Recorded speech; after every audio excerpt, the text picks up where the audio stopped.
டேய் இவனுக்கு மாறியே கிடையாதுடா. ஆடா சே, சாரிப்பா. ஏய் வாங்கடா. யாரா உங்களை குசு விட்டுது? இதான்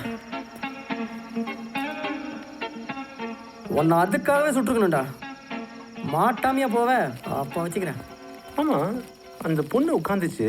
அப்புறம் அடாச்சி தச்சி வரதுக்கு ஃபோனை போடு.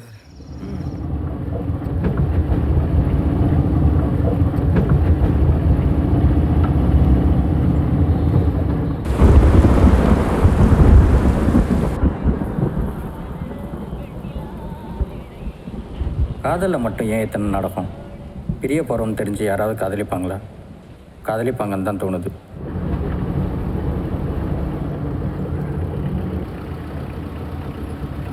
ஏதோ சொல்ல வர சொல்லிட வேண்டியது தானே. நாம் எடுத்த முடிவு தப்புன்னு தெரிய வர்றப்போ யோசிக்காம அதுலேருந்து விலகிறது தானே நல்லது. புரியல. புரியாமல் போக இது ஒன்று ராக்கெட் சயின்ஸில் வருது. இது ஒத்து வராது. நாம பிரிஞ்சிடலாம். நான் தான் சொன்னேன்ல, தேவராஜ் கிட்ட வாங்கின கடனை செட்டில் பண்ணிட்டு கன்றாவி இந்த தொழிலையே தலைமொழிகளான் இருக்கேன். ஃப்ரெண்ட்ஸுங்களோட சேர்ந்து கலர் மீன் கடை ஆரம்பிக்கலான் இருக்கேன். 5 வருஷமா இதே தான் சொல்லிட்டு இருக்க. நீ தப்பா நினைச்சாலும் பரவாயில்ல, உன்னால ஒரு மீனுக்கு பொறி கூட வாங்கி போட முடியாது. அழுத்தச்சா? வேற யாரையாவது பார்க்குறியா? பரவாயில்ல, உனக்குள்ளேயும் ஒரு ஆம்பளை இருக்கான். பேர் என்ன? அவனை தான் கட்டிக்க போறியா? ஏன் குழந்தையும் பெற்றுப்பேன். உனக்கு ஏதாவது பிரச்சனையா? பழகிறப்ப என் தொழில் சம்பாத்தியம் சாமர்த்தியம் எதுவும் உனக்கு தெரியல.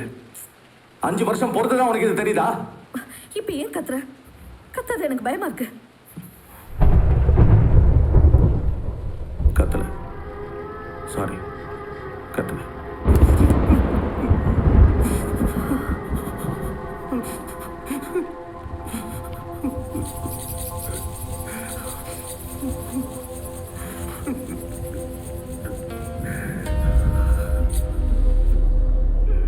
நாம பார்த்தப்போ பழகினப்போ எல்லாம் நல்லா தான் இருந்துச்சு. நீ நல்லவ இல்லைன்னு நான் சொல்லலை, ஆனா அது மட்டும் போதாது. நீ என்னை கட்டிக்கிட்டு காலம் முழுக்க நான் உன்னை குறை சொல்லிக்கிட்டு என்னை பார்த்தாலே நீ எரிச்சல் ஆயிட்டு இப்படியே தான் இந்த வாழ்க்கை போகும். நான் சொல்றதை புரிஞ்சுக்கோ. அதான் இப்பவே பிரியறது நல்லது. ப்ளீஸ் புரிஞ்சுக்க வருது.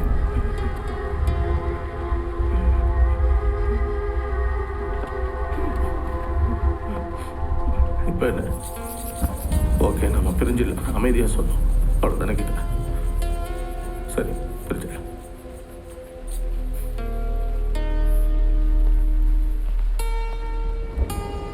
காதலிக்கப்படுறதுங்கிறது ஒரு அங்கீகாரம். அங்கீகாரத்துக்கு ஆசைப்படாதவங்க யாராவது இருப்பாங்களா? அதே சமயம் பிரிவுங்கிறது அங்கீகாரத்து மேலே அடிக்கப்படுற ஆணி. இந்த விஷயத்தில் காதலும் இயேசுநாதரும் ஒன்று. 3 நாளில் உயிர் தெழுதல் நிச்சயம். வரதுக்கு 3 நாள் தேவைப்படாது, 3 மணி நேரம் போதும். ஏன்னா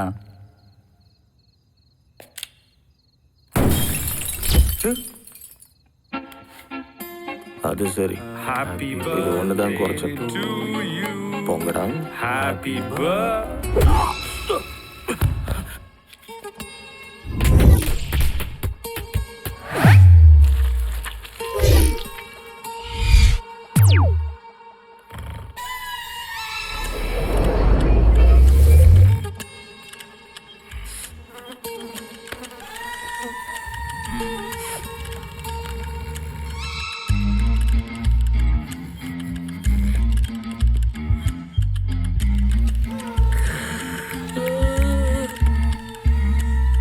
நான் வருதோ பிறந்த நாள் கொண்டாடுறதுக்கெல்லாம் கூப்பிட மாட்டியா என்ன?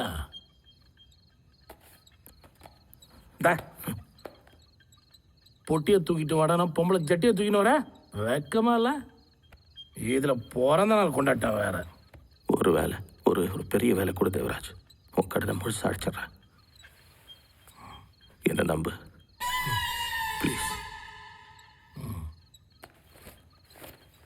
ஃபைல் வச்சிருக்க இடத்த பாரு மூதேவி. இதுதான் கடைசி. பொட்டியை திறக்காத, அப்படியே கொண்டு வா. மீதி விஷயத்தை அவன்கிட்ட கேளு, அவன் சொல்லுவான். வாடா.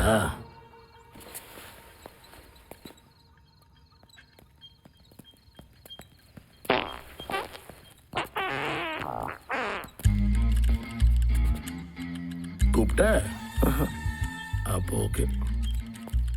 இத்தனோண்டு உடம்புல எவ்வளோ காற்று வச்சிருக்கான். இது வேறையா? கண்ணாடி விட்டதே கண்டுபிடிக்கல, இவன் பின்னாடி விட்டதை கண்டுபிடிச்சிட்டு போகிறான். என்ன வில்லனோ இவன்.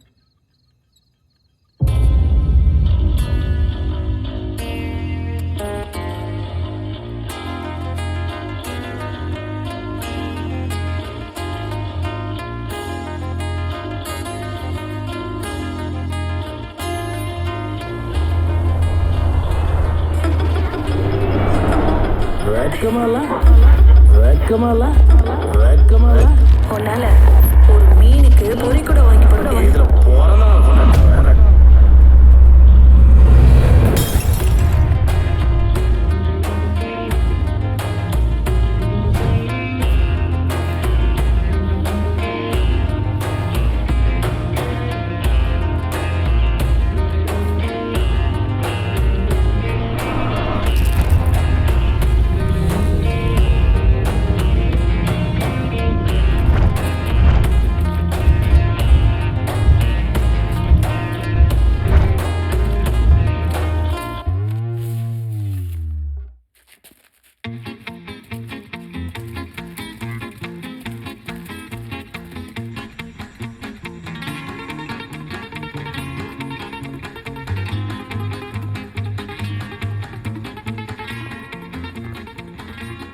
பத்து நிமிஷம் தான் நம்ம டைம், அதுக்குள்ளே முடிச்சுட்டு போயிட்டே இருக்கணும். ஏய் ரிச்சிங்கடா.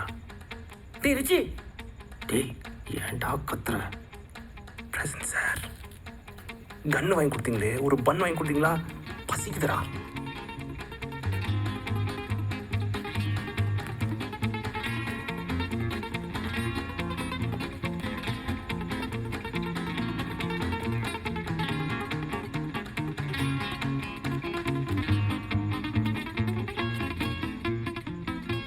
வருதோ?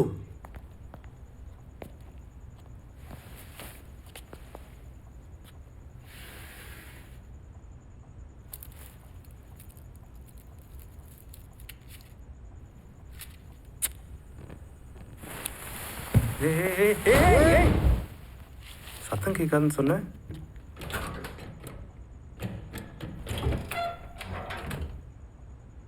மேலே வச்சா கீழே துறக்குது. சைனா மேக்கோ. எம்ஜிஆர் சார், தானா திறக்கிற இந்த பொட்டிக்கு இவ்வளோ பில்டப் தேவையா? மச்சி, நாளைக்கு எப்படி நியூஸ் வரும்? நடிகர்கள் கொள்ளை அப்படின்னு வருமா?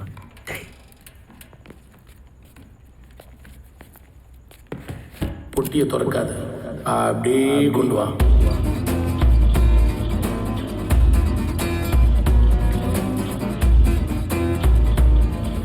அது எப்படா பணம் மட்டும் இருக்கிறவங்க கைக்கே போய் சேருது?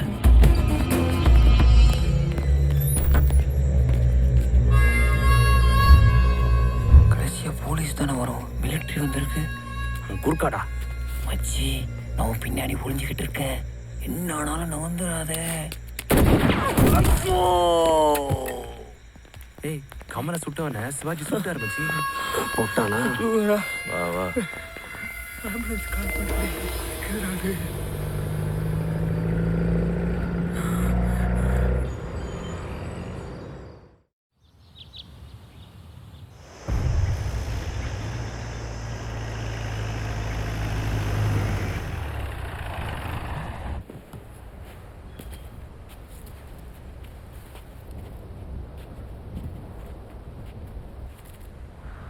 வரது,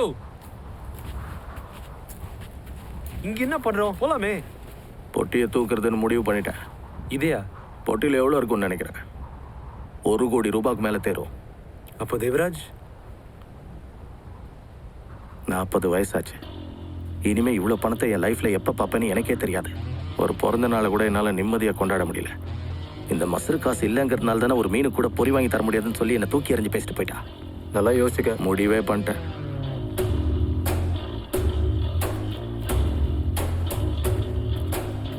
கூட வந்தா ஆளுக்கு ஒரு பங்கு.